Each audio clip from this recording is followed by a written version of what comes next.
to whoever it is I deem to talk to. I will invite whoever it is I want to invite for my wedding. And if you want to have it your way, it's fine. Organize your own party. Invite whoever it is you want to invite for your party. But I, Parasona, will not be there. That's where she messed up. Look, you might be her daughter, and sure, you're the one getting married. But if she's an African-Nigerian mother, it's no longer your wedding. Best believe that it's hers to control. Let's rewind to the start of Ada Omodadi to see how it all kicks off. The film opens with a terrified mother racing through the dark, desperately pleading for help as her sick child urgently needs medical care. A frantic run comes to an abrupt halt when she stumbles upon a violent clash, likely a gang war, unfolding before her. As she turns to flee, a gunshot rings out and she collapses to the ground.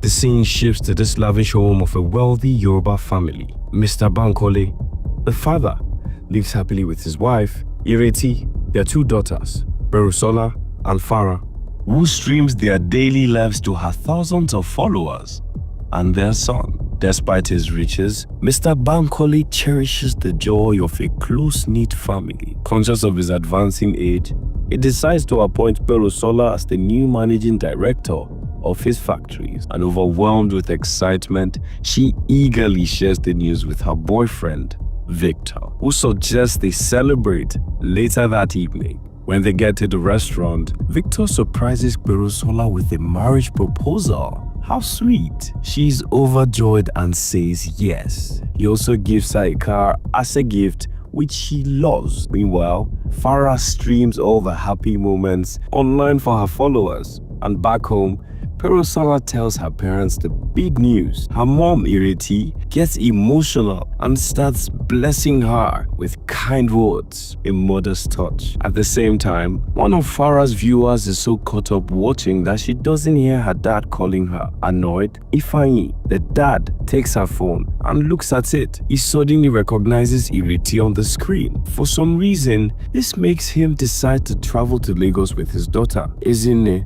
When they arrive, he calls his uncle, who they'll be staying with.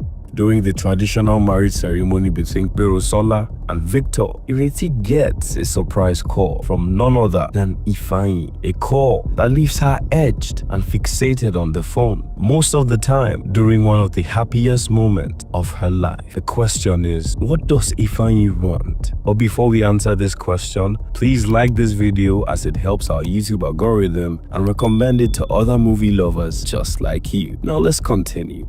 Obviously, Ifeanyi and Ireti live worlds apart, but whatever it is important enough for her to call him back after the wedding, refuting that she wouldn't be threatened and telling him to get lost. A simple sentence that aggravates Ifeanyi and his uncle, making them begin plan B. They begin calling Berusola instead. He calls her Ada and reveals to her that it is her biological father. Assuming he is lying or a scammer, she drops the call and refuses to pick any of their calls again. But then he sends her a text that she should confirm the truth from her mom and her mom's sister, Auntie Motu. Confused and upset, Berusola goes to her mom and aunt for answers. They both say that they don't know any Ifeanyi, and to calm her down, they suggest that it might be a scam since she's well known and anyone could find her details online or through Farah's social media.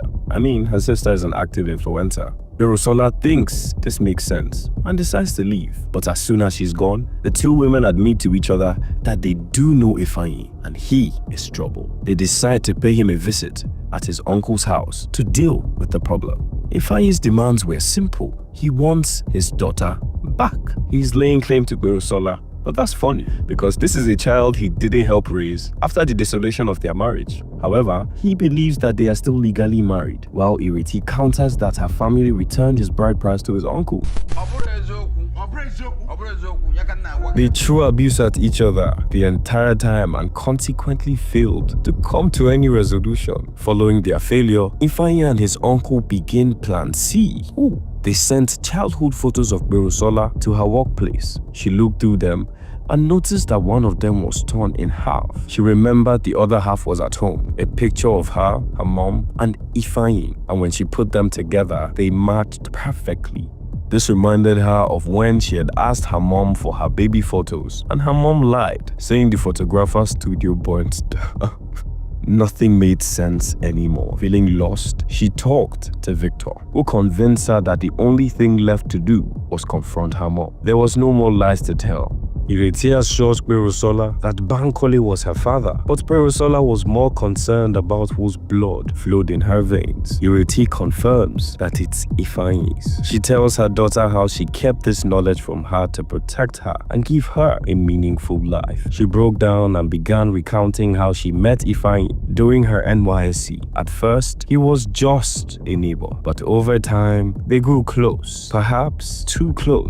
When she became pregnant, initially, he wasn't ready to embrace fatherhood, though he later came around and they held a small marriage ceremony. Yet, being tied to him by marriage didn't stop Ifeanyi from bringing other women home or neglecting their child. On one occasion, he even refused to take her and their sick child to the hospital and forced them out late at night just so he could be with another woman. That's cruel. She tried to seek help, but a gang war erupted in front of her, forcing her to turn back. Amid the chaos, a vigilante fired his gun, scattering the thugs and clearing the way. It was he who then helped her to get to the hospital. After that night, she never returned to Ifeanyi. It was a painful story to recount, and as she spoke, she sought forgiveness from Perusola, explaining that she had never deceived Bankole into marrying her, that he had known everything from the start. Being the only one kept in the dark, Perusola hurt deeply, leaving her unable to understand the reasoning behind her mother's or father's choices. She began to drift away from the family she once knew, yearning instead for a connection with her biological father, Ifeanyi. He, swept up in excitement, went overboard. He hired drummers and dancers and even printed a flex banner adorned with her pictures to welcome her. Mortified by the spectacle, she fled. Undeterred, she gave it another chance, and this time, she sat with him as he apologized for how he had treated her and her mother, taking accountability for his mistakes and attributing his failures to recklessness of youth. Still, the question of his intentions, why now? And Ifeanyi explained that after Ireti left him, he remarried, only for his second wife to abandon him as well, leaving behind two beautiful children, a boy, Ekene, and a girl, Ezinne. After graduating university, Ekene sought a better life in Lagos, but tragedy struck. He died in an accident on the way. The loss of his son forced Ifeanyi to revalue the meaning of life. His endgame, he confessed, was to ensure she knew her true identity and understood that her real family was out there waiting for her. Forgiving Ifeanyi for what he had done to her and her mother wouldn't come easily. But Perusola took gradual steps to build a relationship with him, her stepsister Ezinne, and her uncle. During one of these visits, she learned that Ifeanyi had tried to find her when she was 2 years old, only to be thwarted repeatedly by Ireti and her sister. Now, with two fathers in her life, a new complication emerged. Who would give her away at her wedding? Ifeanyi emphasized the significance of that Igbo tradition, pressing its importance to her. Beyond that, she faced another dilemma, the first dance with her father. But which father would that be? Quite a puzzle. As the wedding day approached, Perusola continued to nurture her bond with Ifeanyi, Ezinne, and her uncle. But when her mother and aunt discovered this, they were furious, ordering her to cut ties with him and forbidding his invitation to the wedding. Uncooperative, Perusola stood her ground, sparking a heated confrontation that ended with her mother slapping her. And overwhelmed with anger, she stormed out of the house and didn't return for nearly 24 hours. Her family and fiance grew frantic, and Ireti, in her distress, contacted Ifeanyi, accusing him of kidnapping Perusola. The situation escalated further when Mr. Bankole leveraged his connections to have Ifeanyi arrested. Auntie Motu eagerly took on the task of leading the police to Ifeanyi's house. Now there you go see her, a role she embraced with relish. Mr. Bankole seized the chance to confront Ifeanyi personally. During the confrontation, Ifeanyi accused Bankole of shamelessly claiming another man's daughter simply because he had wealth. Bankole shot back, asserting that fatherhood wasn't just about donating sperm. Damn. He recounted the milestones and memories Ifeanyi had missed out on, each word striking like a hammer. Ifeanyi's confidence wavered. Stripped of his bravado, he finally admitted, with shame creeping into his voice, that he had no idea where Berosola was. Auntie Motu and Ireti, unconvinced by Ifeanyi's confession, turned their frustrations on Mr. Bankole, accusing him of being too lenient for letting Ifeanyi go. Amid the heated back and forth, Victor and Berosola walked in. As it turned out, she had been staying at a hotel and had just called Victor to pick her up. Berosola confessed that she had needed the space to think and offered her apologies to them. She realized that blood alone doesn't define a family. Her sister and brother reassured her that she remained their full-blooded sibling, a sentiment she now wholeheartedly embraced. As her wedding day arrived, Mr. Bankole began walking Berosola down the aisle, but midway he paused, recalling how Ifeanyi, who was present, had apologized and begged for a second chance with her. Back in the police station, in an unexpected turn, Mr. Bankole handed Berosola over to Ifeanyi. The decision bewildered the in-laws, thrilled her biological kinsmen, and infuriated Ireti and Auntie Motu. But that was all Ifeanyi and his family received. For the rest of the wedding, they were treated like outsiders. No refreshments were sent to their table, and they remained on the sidelines. Meanwhile,